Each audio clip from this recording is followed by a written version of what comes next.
Hi guys! For today's video, it's me once again, your Ate Jen, ang inyong Ate Jen na Pulingaram Vlogger. So for today's video, it's 10:40 a.m. in the morning of Saturday. Ay, napa-English na naman si ate nyo kasi napagod ako sa paglalaba. So ayun na nga. Manood ka na lang ng mga part ko dyan kung bakit ako napagod ngayon sa paglalaba at mabilis ang paglalaba. Kaya ngayon nakaharap ako sa camera.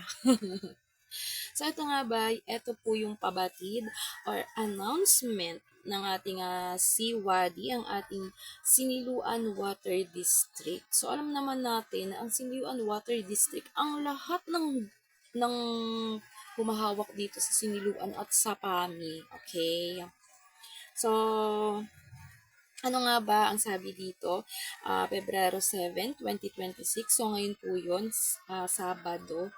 At paghina hanggang sa tuluyang pagkawala ng tubig sa mga apektadong lugar. O ayan, saan nga ba ang apektadong lugar? Ito po ay magsisimula lamang sa Barangay Balitok at sa mga kalapit na lugar. So ayan, siguro ko dito sa Bulihan or sa Salambato, ganan. At kailan?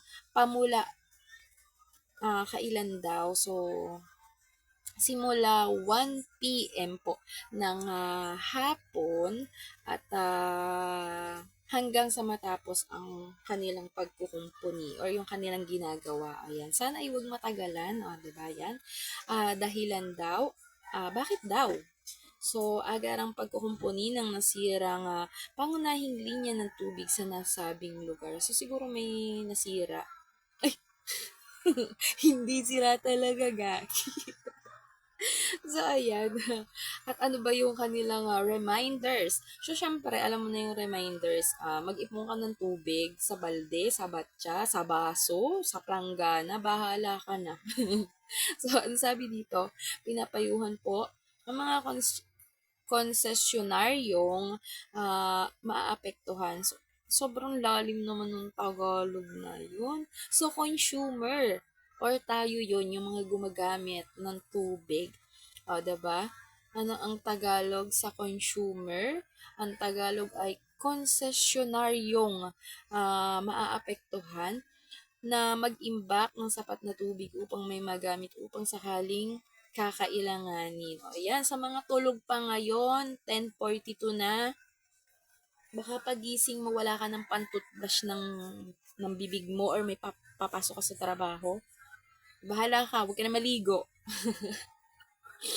At iyan, ang sabi pa rito ay paumanhin po sa pagkaantala ng serbisyo ng tubig, muli po itong ibabalik pagkatapos ng agarang pagkukumpuni. Oy, makiigib ka na lang sa poso. Dati naman talaga sa poso tayo umiigib. Charot. Kaya nga gumising ka na para imbak ka na ng tubig. At ito pa ang sabi ng Siniluan Water District.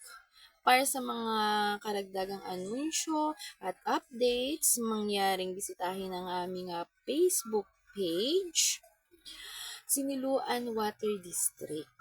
Maraming salamat po sa inyong patuloy na suporta at pag-unawa. So, ayun lang. Thank you for watching. Mag-ipon ka na ng tubig, ha?